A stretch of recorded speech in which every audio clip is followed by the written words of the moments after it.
तो हम sheet metal की बात कर रहे थे। शीट मेटल क्या होता है? शीट जैसे होती है थिन लेयर जिसकी थिकनेस कम हो, उसको हम शीट कहते हैं, जिनके रोल वगैरह बनते हैं हमारे, या आपके देखा होगा सीपीयू की कैबिनेट्स हो गई, ठीक है, या आपके फैन की हम बात करें, इसके अंदर के इलेक्ट्रिकल कंपोनेंट जो होते हैं वो आपके गेट में भी शीट मेटल का काम होता है, करेक्ट। इसी तरीके से आपकी जितनी भी फोल्डिंग एंड फोल्डिंग के एलिमेंट्स होते हैं, जैसे कि बॉक्स टाइप के हो गए, एसएमपीएस का बॉक्स हो गया, ठीक है, आपके रेडियो जो कार वगैरह होती हैं उनके अंदर कंपोनेंट जो होते हैं बोनट के अंदर जो लगते हैं, उनमें क्या उनकी फिटिंग वगैरह के लिए सारे शीट मेटल का ही काम होता है पूरा, ठीक। तो इन टाइप के शीट मेटल के एलिमेंट को बनाने के लिए हम क्या करते हैं, यहाँ से सॉलिडवर्क्स का शीट मेटल टूल इस्तेमाल करते हैं। अब इसमें कुछ बेसिक पैरामीटर होते हैं जो हमें पता होने चाहिए।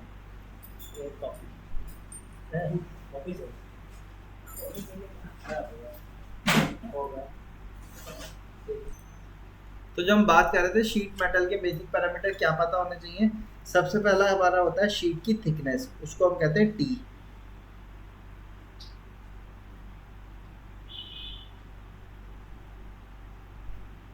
कैपिटल टी, ठीक है। शीट मेटल डिजाइनिंग के लिए सबसे पहले हमें पता होना चाहिए कैपिटल टी कितना है, कि शीट का जो हम पार्ट बनाने जा रहे हैं उसकी थिकनेस कितनी है। दूसरा हमारा कहलाता है बेंड रेडियस। बेंड रेडियस क्या चीज़ है कि जैसे जब आपने कभी एल्यूमिनियम वायर को बेंड किया है, जब हम एल्यूमिनियम वायर को बेंड करते देखा होगा, वो कभी भी शार्प कॉर्नर पे बेंड नहीं होता, एक राउंड कर्वेचर चला जाता है उसका, जाता है ना। हाँ, तो उस रेडियस को जिस पे हम उसको बेंड कर रहे हैं वो रेडियस हमारा कहलाता है बेंड रेडियस। जिस रेडियस में हम शीट को बेंड करें तो हमारा कहलाता है बेंड रेडियस, बी आर, ठीक है। अब बेंड रेडियस की बात आती है कि बेंड रेडियस कितना हो सकता है। मैक्सिमम तो आप कितना भी रख सकते हो, बट एक मिनिमम वैल्यू होती है। मिनिमम वैल्यू क्या होती है? जैसे कि आप शीट लेते हो, शीट की थिकनेस होगी, जब मैं शीट को बेंड करूंगा तो यहाँ पे कर्वेचर आएंगे कुछ। अब ये क्या है, हमारे कंसेंट्रिक सर्किल होंगे दोनों, ठीक है। अगर मैं कहता हूँ शीट की थिकनेस 1 है, बाहर का बेंड रेडियस मैं कह रहा हूँ, बाहर का जो रेडियस है जिसपे ये बेंड हो रहा है, मैंने कहा कि ये रेडियस 5 है, तो अंदर का जो रेडियस होगा वो कितना होगा? 4 होगा, इससे कम तो नहीं होगा। इसी तरीके से जब हम बात करते हैं, मान लो मैं इसकी थिकनेस कितनी शीट की 1 है, अगर मैं कह रहा हूँ कि आपसे बाहर का रेडियस मैं 0.5 लूँ, तो अंदर का रेडियस कितना जाएगा? ये क्या होगा? शीट की थिकनेस 1 है, 1 है, 0.5 ये 0.5 है, 0.5, तो अंदर का रेडियस इससे 1 माइनस करके आएगा। तो यहाँ पे क्या होगा, क्या होगा, शीट एक दूसरे के अंदर घुसने लगेगी, ठीक है। इसीलिए वहां पे क्या होगा, टीयर आ जाएगा फिर। इसीलिए जब भी हम शीट लेते हैं तो बेंड रेडियस हमारा कितना होना चाहिए? मिनिमम शीट की थिकनेस के बराबर होना चाहिए, जिससे कि अगर शीट बेंड भी हो, थिकनेस माइनस भी हो, तब भी वहां पे शार्प कॉर्नर तो आए लेकिन टीयर ना हो, ठीक है। इसीलिए बेंड रेडियस मिनिमम कितना लेते हैं? मिनिमम शीट की थिकनेस, शीट की थिकनेस के बराबर,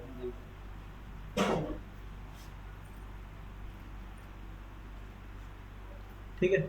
मैक्सिमम कितना भी लिया जा सकता है। ये शीट की ये बेंड रेडियस डिपेंड किस पे करता है? वो पंच या वो डाई जो कि शीट को बेंड करने वाली है। आपने मैन्युफैक्चरिंग की क्लास करी है? जाने होगा, एमडी नहीं, एमपी, हाँ वही मैन्युफैक्चरिंग प्रोसेस। हाँ। तो जब भी शीट को मान लो मुझे 90 डिग्री पे बेंड करना है, तो शीट तो पहले क्या आएगी? फ्लैट आएगी। इसके नीचे एक इसका वो रखा जाएगा डिवाइस, ऊपर से क्या होगा, पंच से इसको पुश करवाया जाएगा, ऐसे ही होगा। तब जाके धीरे धीरे क्या होगी? बेंड होगी। तो जो नीचे की रेडियस होते हैं और इसके नोजल का रेडियस होता है, वो इसका बेंड रेडियस को डिफाइन करते हैं। शीट का बेंड रेडियस कितना रहेगा। ये कैसे होते हैं? कंसेंट्रिक सर्किल होते हैं ये। मतलब अगर नोजल मेरा, इसका जो आगे का बेंड है ये 1 रेडियस का है, शीट की थिकनेस हमारी कितनी है? 1 की है, तो नीचे का जो इसका बेंड होगा वो कितने का होगा? ये बढ़ जाएगा, ऊपर की तरफ जाएंगे तो रेडियस छोटा होता जाएगा, नीचे की तरफ जाएंगे बढ़ता जाएगा, 1 + 1 2। तो जब शीट बेंड होगी तो नीचे का रेडियस 1 का है, 2 का आएगा, ऊपर का रेडियस 1 का आएगा, क्योंकि ऊपर जो हमारा पंच है उसका रेडियस 1 था। ठीक है, ये शार्प अगर हुआ तो क्या होगा, वो शीट को कट कर देगा। इसलिए कम से कम बेंड रेडियस नोजल, वो जो आपका पंच होता है उसका कितना रखते हैं हम, कम से कम शीट की थिकनेस के बराबर रखेंगे, वरना उसमें क्या हो जाएगा, टीयर हो जाएगा।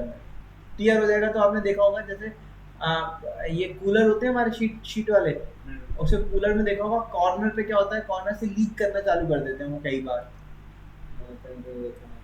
सबसे जल्दी कहाँ से लीक करता है, कॉर्नर से करता है। कॉर्नर पे क्या होता है, बेंड इतना शार्प हो रहा है कि वहाँ पे क्या होता है, आपका टीयर होने लगता है, जिसकी वजह से लीकेज हो जाता है। ये चीज़ है। तो ये हमारा क्या हो गया, बेंड रेडियस। अब जब हम शीट को बेंड करते हैं, आपने एक चीज़ नोटिस भी की होगी, जैसे मान लो अगर ये मेरी शीट है, मैं इसके बिल्कुल एंड कॉर्नर पे पंच करता हूँ, दबाता हूँ, तो आसपास की शीट क्या हो जाती है, डिस्ट्रक्चर होगी नहीं होगी।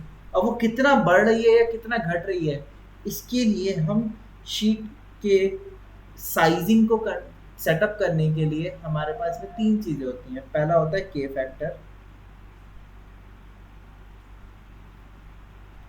दूसरा होता है बेंड कैलकुलेशन,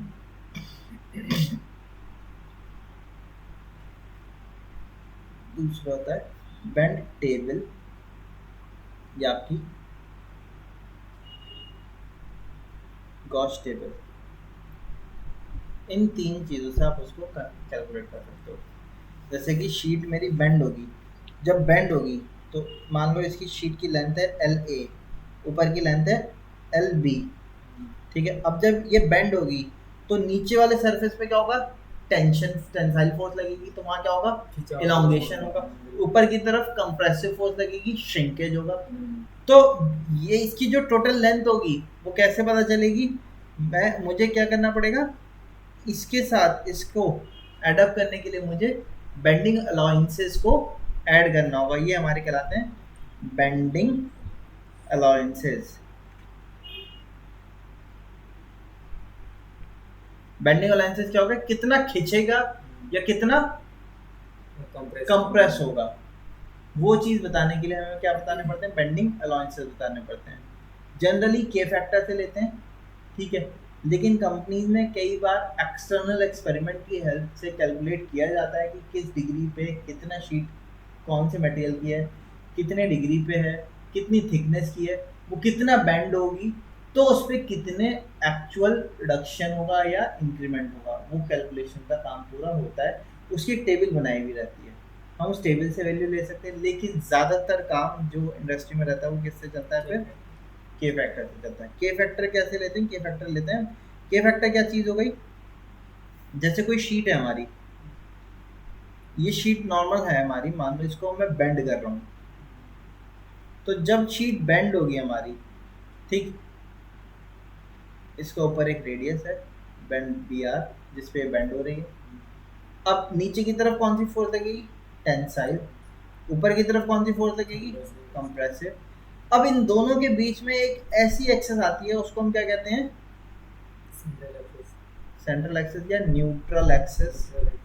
ये क्या होती है, मतलब कि उसके जो एग्जैक्ट लेंथ होगा वही होगा।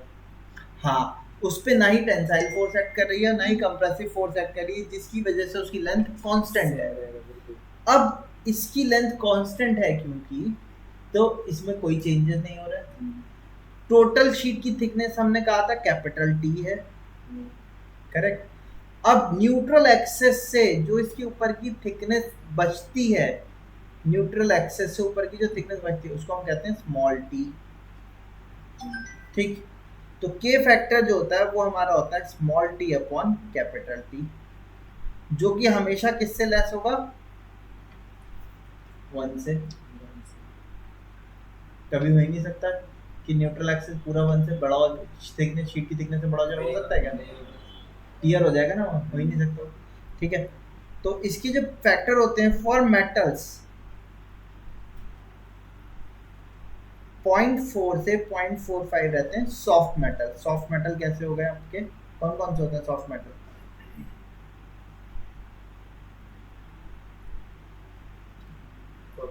Aluminium, copper, gold, silver, brass भी किसमें आता है? नहीं ब्रास अलाउ है, Alloy। कॉपर का ही अलाउ है। ठीक है। हार्ड मेटल जो होते हैं वो आपके 0.4 से 0.5 तक रहते हैं, जैसे SS की शीट हो गई, MS की शीट हो गई, GI शीट हो गई, वो सारे हमारे 0.4 से 0.5 के बीच में रहते हैं। मेटल के लिए 0.4 से 0.5 रेंज होती है के फैक्टर की। ये सॉफ्ट मेटल है, ये हार्ड मेटल है।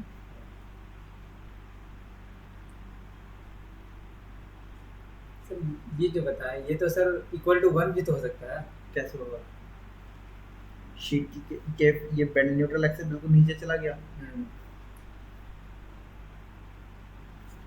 ये तो ऊपर वाला टी हुआ। थिकनेस है न्यूट्रल एक्सिस से ऊपर वाली। हाँ हाँ बिल्कुल। हाँ, और कैपिटल टी है ये नीचे वाला। Total thickness of sheet, total thickness हो जाएगा। हाँ तो वो हमेशा उसके बीच में ही तो लाई करेगा। बिल्कुल बिल्कुल। ठीक है। तो ये तो हमारे क्या हो गए, शीट पे डिजाइनिंग करने के लिए शीट पैरामीटर्स हो गए जिनकी हमें जरूरत पड़ेगी शीट डिजाइन में। अब इसके बाद हम शीट डिजाइन में क्या करने वाले हैं या क्या करते हैं, इसमें हम एक्चुअल में ब्लैंक्स कैलकुलेट करते हैं कि जब भी हम कोई शीट बनाएंगे तो उसमें कितना ब्लैंक साइज आएगा, क्या शेप रहेगा, वो कैलकुलेशन का काम एक्चुअल में शीट मेटल पे होता है आपके मॉडलिंग सॉफ्टवेयर पे, चाहे वो कैटिया हो, चाहे वो सॉलिडवर्क्स हो, चाहे वो NX हो, कोई भी सॉफ्टवेयर हो। ठीक है। अब ब्लैंक क्या होते हैं, मान लो मैं आपसे कहता हूँ मुझे एक बॉक्स बनाना है, उसका लेंथ, विड्थ और हाइट मैं आपको दे देता हूँ। ठीक है। मतलब मैंने लेंथ का 100 है, विड्थ का मैंने 50 है और हाइट मैंने का 25 है। अब मैं आपसे पूछता हूँ कि कितनी शीट की साइज की जरूरत पड़ेगी ताकि मैं उसको बना सकूँ, बताओ।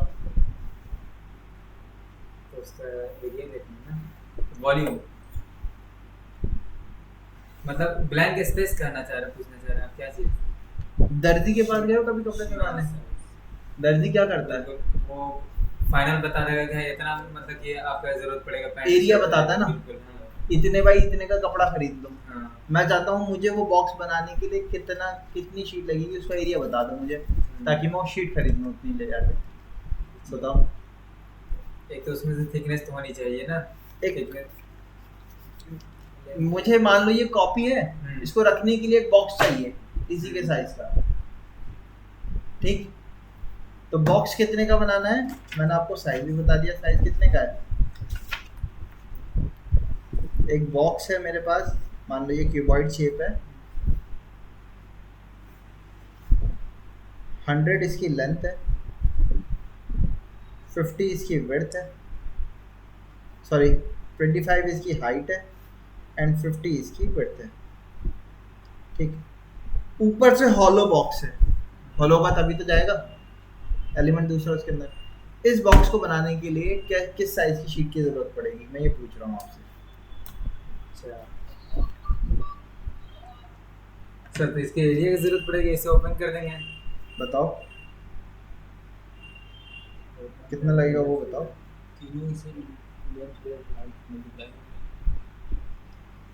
लेंथ विड्थ मल्टीप्लाई करोगे तो वो तो वॉल्यूम आएंगे ना।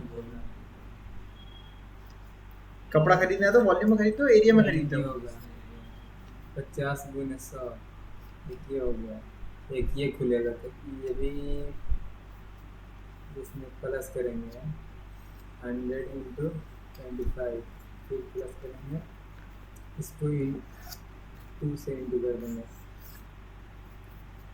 दो साइड में, और इसको भी दो साइड में करेंगे। इधर कितना ये इतना इतना प्लस में 50 इंटू 25 इंटू 2। ऊपर में भी रहेगा सर, ऊपर नीचे दोनों साइड में रहेगा? ऊपर नहीं रहेगा। ऊपर नहीं रहेगा। देख रहे हैं कितना है, पता नहीं सही आ रहा है कि गलत।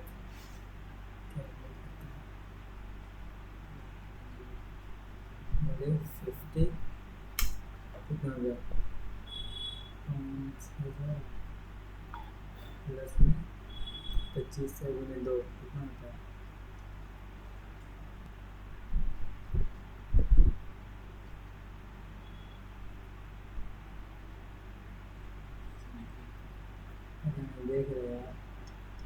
20 into 5.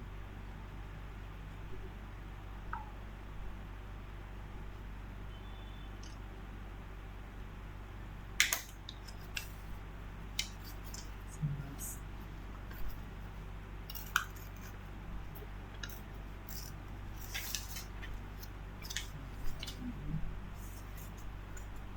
बस अच्छा ठीक है। साढ़े 12,000 आ रहा है मेरा, जो ये 12,500 अंदर इसका।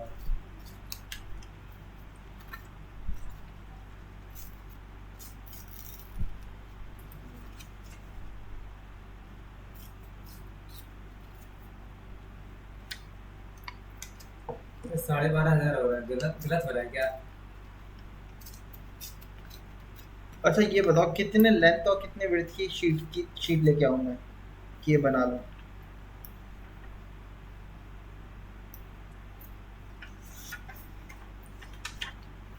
आप कपड़े का थान लेके आते हो ना, तो उसमें वो बताता है ना कि इतने इतने बाई इतने का लेके आना। कुर्ता पजामा बनवाते हैं जी इसमें, तो क्या बताता है वो? 2 मीटर का कपड़ा लेके आना। अरस पूछता है छोटा है बड़ा है, बड़े अरस का है तो 2 मीटर में हो जाएगा, वरना 2.5 मीटर में होगा। बोलता है नहीं बोलता है?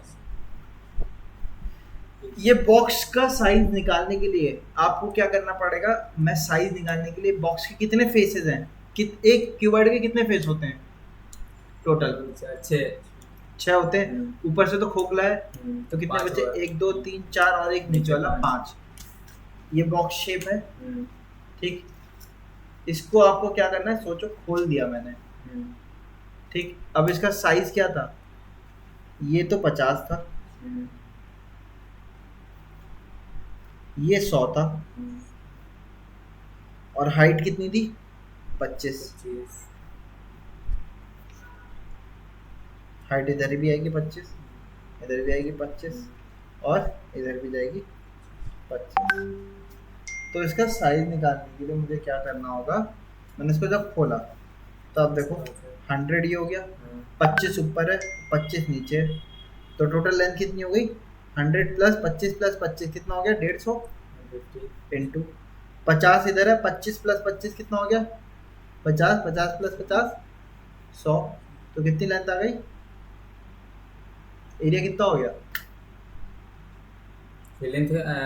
लेंथ इंटू विड्थ शीट की। मैंने बता दिया भाई 150 बाई 100 mm की शीट लगेगी मेरी। बताया नहीं बताया? लेकिन इससे बंद काम नहीं चल सकता, ये मिनिमम शीट साइज नहीं हुआ। क्यों नहीं हुआ?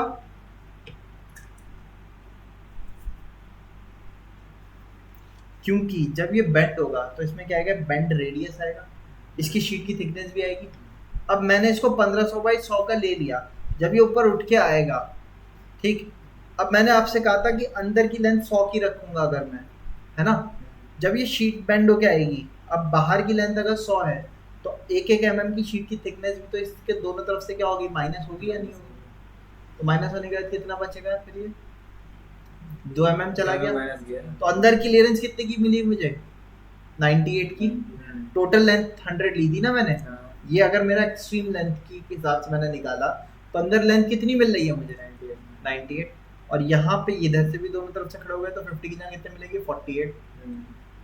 तो जब भी हमें बेंड निकालना था, ये कई बार जब आप इंटरव्यू के लिए जाते हैं शीट मेटल में, वो आपसे बेसिक क्वेश्चन इसी टाइप से पूछते हैं। सॉफ्टवेयर में तो बाद में पूछेंगे। कोई भी प्रोडक्ट दे दिया और प्रोडक्ट का कहेंगे मिनिमम शीट साइज बता दो, जिसको हम कहते हैं ब्लैंक कितने साइज, ब्लैंक साइज किस शेप का होगा, किस साइज का निकालेंगे। तो उसमें क्या है, आप क्या करोगे? लेंथ को तो आपने एडअप कर लिया आसानी से, फिर आप ये देखोगे कि एक लेंथ में कितने बैंड आ रहे हैं। जैसे यहाँ पे कितने आ रहे हैं?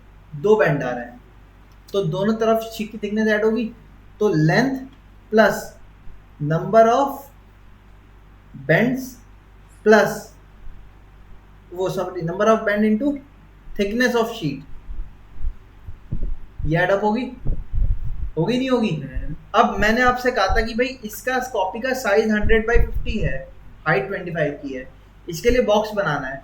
अगर मैंने अंदर की क्लियरेंस भी 100 रख दी, नीचे से ये कॉर्नर क्या होगा? बेंड होके आएगा, जब ये इसके अंदर जाएगा, ऊपर से तो क्लियरेंस 100 है, बट नीचे जाके जहाँ बेंड रेडियस आएगा वहाँ कर्वेचर क्या होगा, कम हो रहा होगा। तो क्या ये बॉक्स पूरा नीचे तक जा पाएगा? नहीं जा पाएगा। वहाँ पे इसके साथ मुझे इसके बेंड रेडियस की थिकनेस वैल्यू को भी क्या करना होगा, कंसीडर करके चलना। हाँ, ऐड अप करना होगा, plus number of bends into B R, यानी कि बेंड रेडियस, ये इसका लेंथ निकालने का फॉर्मूला हुआ, इनटू विड्थ प्लस यही सेम चीज number of bends into thickness plus number of bends into B R. ये ब्लैंक निकालने का फॉर्मूला हो गया आपका, जब एमपी में और मैन्युफैक्चरिंग में पढ़ के आए हो। तो शीट तो रहेगी, तो ये पूरी रहेगी ना, यहाँ से ये कटिंग। ये इसको हम किसी और चीज़ के लिए इस्तेमाल कर सकते हैं। ब्लैंक तो जाहिर सी बात है, मैं जब खरीद के लाऊंगा तो पूरी शीट लेके आऊंगा, फिर ये जो कॉर्नर बच रहे हैं मेरे, उनको मैं किसी और पार्ट के निकालने के लिए इस्तेमाल कर सकता हूँ। नहीं, ये कह रहा है ये जो न्यूट्रल लाए थे ना, जैसे बेंड किए हैं, तो जो हमारा न्यूट्रल आ रहा है वो कहने का मतलब कि एग्जैक्ट वो तो सब जो हम बताएंगे उनको शीट, वो शीट का ये साइज बताएंगे या पूरा इसका साइज? ये लेंथ, अब जैसे ये नंबर, इसमें कितने बैंड आ रहे थे, 2 बैंड है, ठीक, थिकनेस कितने की है, 1 की है, ठीक, लेंथ मेरी कितनी थी, 150 थी, but 150 plus 2 plus number of band कितने हैं, 2 हैं, बैंड रेडियस कितना है, मिनिमम बैंड रेडियस कितना होगा, शीट की थिकनेस के बराबर लेंगे 1, तो प्लस 2 और इनटू 100 दूसरी तरफ की थी, प्लस 2, तो शीट साइज कितना हो गया, 154 प्लस 100 4 का हो गया, नहीं हो गया? शीट का लेंथ बचेगा ना।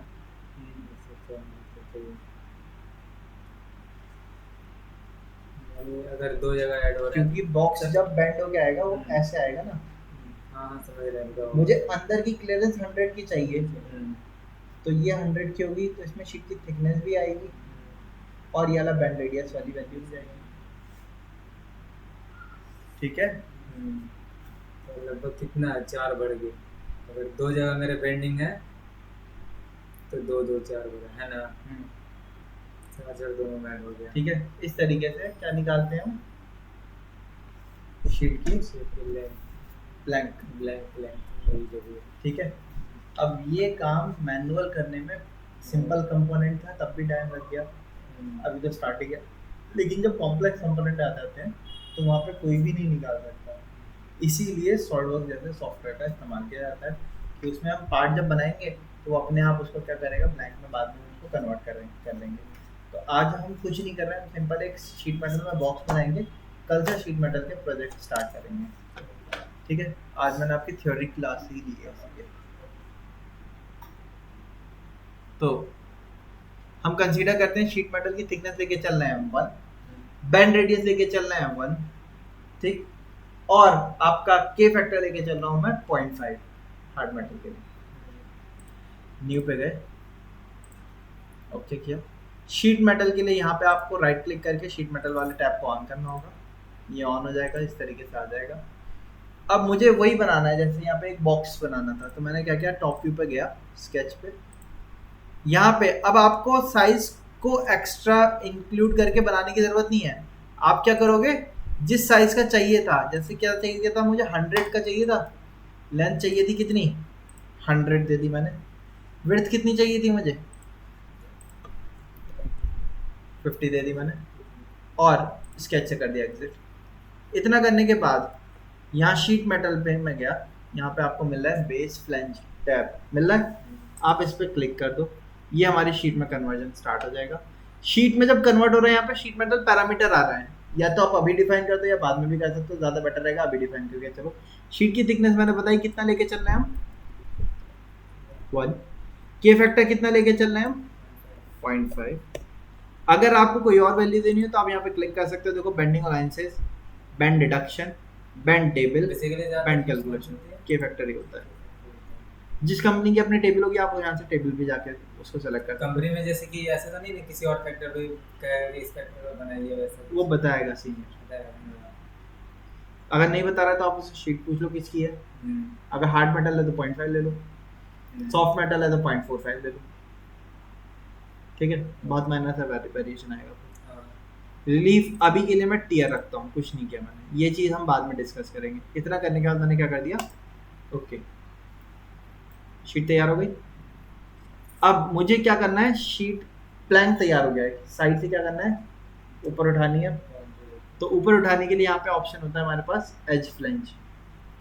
ठीक है, हम अलग से स्केच जाके एक्सट्रूड नहीं कर रहे हैं, वो सब काम कुछ नहीं कर रहे हैं। क्या कर रहे हैं, सिंपल एज फ्लेंज पे गए। शीट मेटल में ये फायदा होता है, आपको कहीं से शीट उठानी है, अपने एज को सिलेक्ट किया, डायरेक्शन बताई, अपने आप क्या हो गई, देखो शीट उठ के आ गई, हाइट आ गई। कितनी हाइट चाहिए हमें, 25। यहाँ पे वैल्यू दे दी मैंने 25 की। अब ये कितने डिग्री पे बेंड होके आ रही है,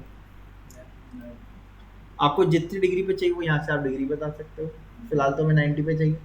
लेंथ हमने बता दी। अच्छा अब नीचे आते हैं, नीचे क्या चीज़ है, अच्छा इसमें मैंने एस्केप किया अभी। शीट मेटल के पैरामीटर तो लग गए, मैंने इसको राइट क्लिक करके एडिट फीचर पे गया, यहाँ पे ऑप्शन होता है हमारे पास बेंड रेडियस। मैंने अभी बताया था आपको बेंड रेडियस कितना लेते हैं मिनिमम, शीट की थिकनेस के बराबर लेते हैं, हमने ले लिया। अब यहाँ पे एज फ्लेंज पे गए, एज को सेलेक्ट किया हमने, लेके ऊपर गए, लेंथ यहाँ से बताइए हमने कितनी चाहिए, 25। अब अगर आप ध्यान से देखो यहाँ पे, अभी जो शीट है ये कॉर्नर से अंदर ही की तरफ बेंड हो रही है। तो अगर मुझसे कहा जाता है कि 100/50 का बॉक्स है, वो एक क्यूबाइड है, उसका बॉक्स बनाना है, तो क्या शीट की थिकनेस अंदर आनी चाहिए थी, ये बेंड अंदर की तरफ लगना चाहिए था, या बाहर, इससे बाहर लगना चाहिए था। तो अभी थिकनेस भी अंदर जा रही है। यहाँ पे नीचे ऑप्शन होता है हमारे पास फ्लेंज पोजीशन, देखो दिख रहा है। अभी क्या है, मटेरियल इनसाइड है, मैं इस पे क्लिक करता हूँ, मटेरियल आउटसाइड, बेंड अंदर ही है, अंदर से शुरू हो रहा है, सिर्फ थिकनेस कहाँ चली गई, बाहर चली गई। क्या हमें ऐसा चाहिए, नहीं, हमें बेंड भी बाहर चाहिए। तो यहाँ पे आप नीचे देखोगे वाला ऑप्शन भी है, बेंड आउटसाइड। अब बेंड भी बाहर और शीट भी बाहर, तो अंदर मुझे 100 मिल जाएगा पूरा। अगर मुझे बाहर की टिप टू टिप 100 रखनी थी तो ये मटेरियल इनसाइड लेके चलूंगा। तो ये हमारे किस पे डिपेंड करेगा, प्रोडक्ट पे। अगर आपको शीट मेटल का पहले से ही डिजाइन किया हुआ एलिमेंट दिया जाता है बनाने के लिए, कई बार इंटरव्यू के लिए वो दिया जाता है, तो आप एंड टू एंड लेके चलोगे। लेकिन अगर मुझे क्या दिया जाता है, मान लो जैसे ये फोन है, इस फोन का कवर बनाने के लिए दिया जाता है, शीट मेटल का कवर है, तो मैं फोन के साइज से बड़ा लेके चलूंगा, क्योंकि फोन का साइज लूंगा तो ये अंदर फिट ही नहीं हो पाएगा। तो मुझे इसके साइज से क्या करना पड़ेगा, इसको बड़ा लेना पड़ेगा, इसके बेंड भी बाहर लेने पड़ेंगे और थिकनेसेस भी बाहर लेनी पड़ेगी। ये चीज़ क्लियर है नहीं? Yes sir. ठीक है, तो वो किस पे डिपेंड करेगा, क्या चीज़ दी हुई है बनाने के लिए। सारे पोजीशन यहाँ पे आपको दी हुई, यहीं से आप सेटअप कर सकते हो। अच्छा अब जो लेंथ थी 25, वो लेंथ कहाँ से लेनी है हमें, वो आप देख सकते हो। ये क्या है, टोटल वर्चुअल लेंथ, मतलब टोटल नीचे से ऊपर तक की टोटल लेंथ 25 है। यहाँ पे क्लिक करूंगा तो ये क्या लेंथ बताएगा, इनर वर्चुअल शाफ्ट, मतलब सिर्फ इनर की लेंथ को कैलकुलेट करेगा। मतलब यहाँ से यहाँ तक की बेंड रेडियस को भी उसने एक्सक्लूड कर दिया। ये भी कंप्लीट टोटल ऐसा नहीं हो सर, शीट के लेवल से नहीं हो सकता। नहीं नहीं नहीं, शीट के लेवल तो से आपको या तो exact प्लेन करना ऑफसेट करना पड़ेगा, हाँ, या तो आप उतने पे प्लेन ऑफसेट करोगे। फिर वहाँ पे अप टू, यहाँ पे ब्लाइंड है, यहाँ पे ऑप्शन होता है अप टू नेक्स्ट या अप टू वर्टेक्स, वहाँ पे आप कर सकते हो। अब मुझे अगर 25 टोटल ऊपर चाहिए तो मुझे इसको कितना करना पड़ेगा, टोटल लेंथ लूंगा तो 26 करूंगा तो एक थिकनेस घटेगी, तब जाके 25 पूरा आएगा। ये चीजें आपको बनाते टाइम ध्यान में रखनी होंगी। मैंने सारी एज को सिलेक्ट कर दिया। अब जैसे मैंने सारी एज को सिलेक्ट किया, आप यहाँ पे देख सकते हो शीट जहाँ पे पास में क्लोज दो शीट ला रही हैं, उन दोनों के बीच में हल्का सा एक गैप आ रहा है। आप इस गैप को कम कर सकते हो। ये गैप कहाँ से आएगा, यहाँ पे आपको गैप डिस्टेंस दिख रहा होगा, देखो मैं इसको 0.1 कर देता हूँ, हो गया। लेकिन 0 नहीं हो सकता, ये याद रखना। जब भी कोई भी शीट के बगल से दूसरी शीट खड़ी होती है, उन दोनों के बीच में हेयर लाइन गैप रहता है, देखो। इसको बाद में क्या कहता है, वेल्ड करके फिल किया जाता है इस गैप को। पानी के जो टैंक बनते हैं उनको भी क्या किया, शीट मेटल के जो टैंक होते हैं उनको क्या किया था, बाद में जब ये पूरा बन जाता है, इसके जो ये हेयर लाइन बचता है इसको बाद में वेल्ड करके कवर कर देते हैं, ग्राइंडर मार के कवर कर देते हैं, वो काम किया जाता है। तो वो गैप हमेशा रहेगा ही रहेगा। इस गैप को आप बाद में भी कवर अप कर सकते हो, वो गैप कवर अप कैसे करना है वो हम बाद में देखेंगे। अभी के लिए मैंने शीट की थिकनेस के बराबर गैप ले लिया, इतना करने के बाद ओके कर दिया। देखो बॉक्स तैयार हो गया मेरा, हो गया एक बार में।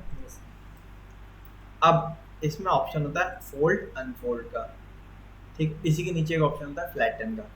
फोल्ड अनफोल्ड तो क्या करेगा, अगर मैंने अनफोल्ड पे किया, मैंने फेस बताया फिक्स फेस कौन सा है, यहाँ से आप कलेक्ट ऑल बैंड कह सकते हो, सारे बैंड्स कलेक्ट हो जाएंगे, या फिर आप वन बाय वन जाके बैंड्स को सेलेक्ट कर सकते हो। मैंने 2 को सेलेक्ट किया, ओके कर दिया। क्या कर दिया उसने, देखो अनफोल्ड कर दिया, वापस से फोल्ड करना है, फिर से जाओगे कलेक्ट ऑल बैंड, ओके कर दो, क्या हो जाएंगे वो वापस से फोल्ड हो गए। तो जैसे हमारे कार्टून होते हैं, दफ्ती के जो बॉक्सेस आते हैं उनको हम फोल्ड एंड फोल्ड कर सकते हैं, नहीं कर सकते हैं। सेम शीट के अंदर भी हमें ऑप्शन दिया था फोल्ड एंड फोल्ड करके फीचर लगाने का, वो हम फीचर बाद में देखेंगे, ठीक है। फिलहाल के लिए मैं फोल्ड एंड फोल्ड को तो कर देता हूँ डिलीट।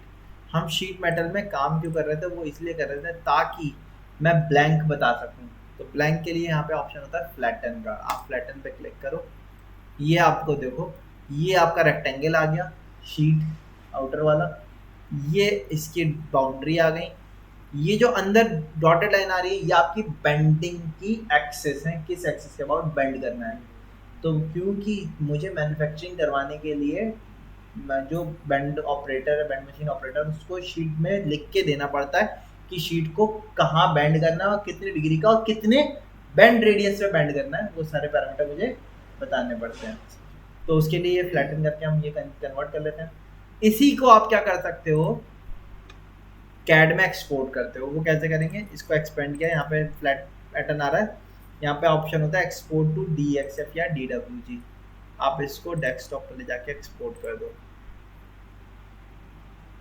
क्या क्या चीज़ें चाहिए वो यहाँ से आप सेलेक्ट कर सकते हो। मैंने कहा मुझे बेंडिंग लाइन भी चाहिए, ये जो अंदर की डॉटेड लाइन आ रही थी, ज्योमेट्री भी चाहिए, अभी और कोई चीज़ हमने लगाई नहीं है, बाउंड्री बॉक्स चाहिए।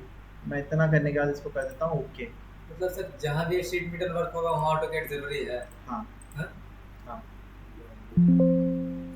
ये आ गया हमारा, आप इसको सेव कर दो। शीट मेटल का काम ऑटोकैड के बिना नहीं होता, क्योंकि जब आप शीट भेजोगे किसी को कटिंग करने के लिए, वो CNC पे कटिंग होगी, उसके लिए नेस्टिंग आपको ऑटोकैड पे करनी पड़ेगी और DXF फाइल जाएगी उसके पास कटिंग करने के लिए। मस्त लग रहा है तो टेक्सचर हम्म? स्केचअप से बनाया हुआ है ना। हाँ SketchUp लग रहा है, रियलिटी लग रहा है।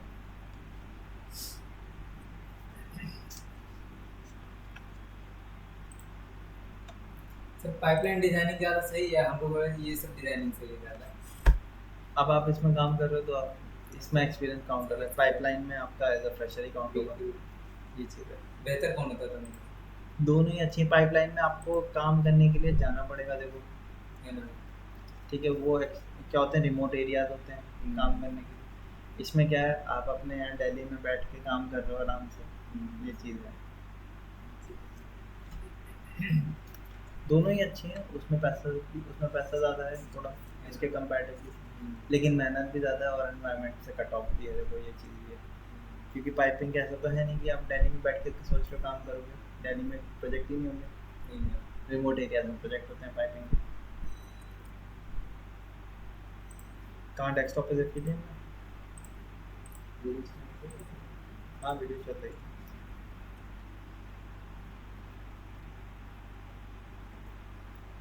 पाइप का हम लोग बिल्डिंग में बताते हैं सही, वही सेंटर लाइन लिस्ट कमांड से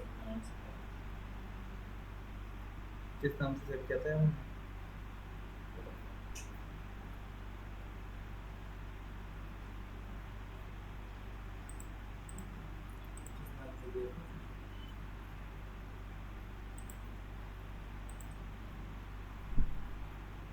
ये आ गया फ्लैट पैटर्न, DXF फाइल के नाम से आती है, ये खुल के आ गया, देखो आपके पास।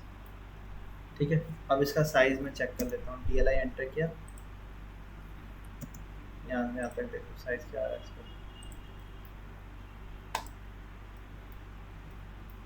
वो वाला मेथड जो है वो एग्जैक्ट नहीं बताता, एग्जैक्ट यहाँ से निकल के आ रहा है के फैक्टर के साथ इसने निकाल के बताया कि लेंथ कितनी चाहिए, 150 नहीं चाहिए, चलेगी 152.71 की लेंथ आएगी। इसी तरीके से यहाँ की विड्थ भी जो होगी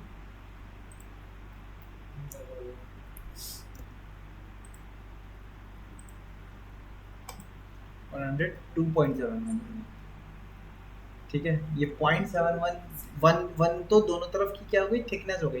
ये 0.71 क्या हो गया, के फैक्टर की वजह से, जो बेंड के रेडियस की वजह से जो इंक्रीमेंट हुआ वो 0.71 का था। ये अपने आप कैलकुलेट हो गया। ये साइज लिख दिया हमने, यहाँ लिख देंगे ये हमारी बेंडिंग एक्सेस है, यहाँ इसके अबाउट बेंड करना है कितना, 90 डिग्री अपवर्ड, कितने बेंड रेडियस पे, 1 पे। तो यहाँ टेक्स्ट कमांड से अलग से लिख देंगे,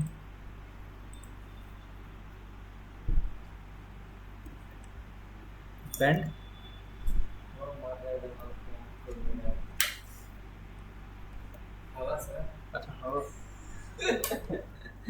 बेंड अपवर्ड एट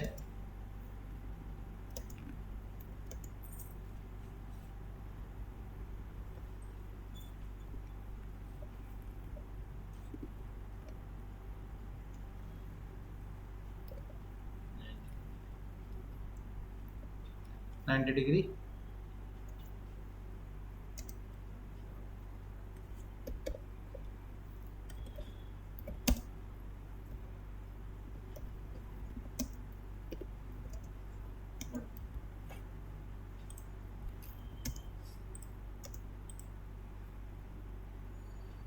बस इसी को कॉपी करके सब डाल देंगे, ठीक है। बाउंड्री बॉक्स को आप डिलीट कर दो, उसकी ज़रूरत नहीं है, शीट तो आपकी इनर वाली है ना।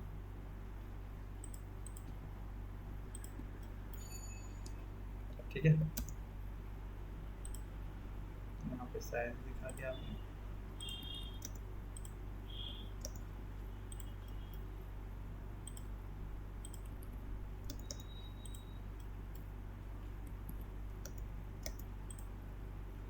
ठीक है, जिसका डायमेंशन देना पड़ता है क्या, मैन्युफैक्चरिंग वाले को दिखाने के लिए भेजना पड़ता है।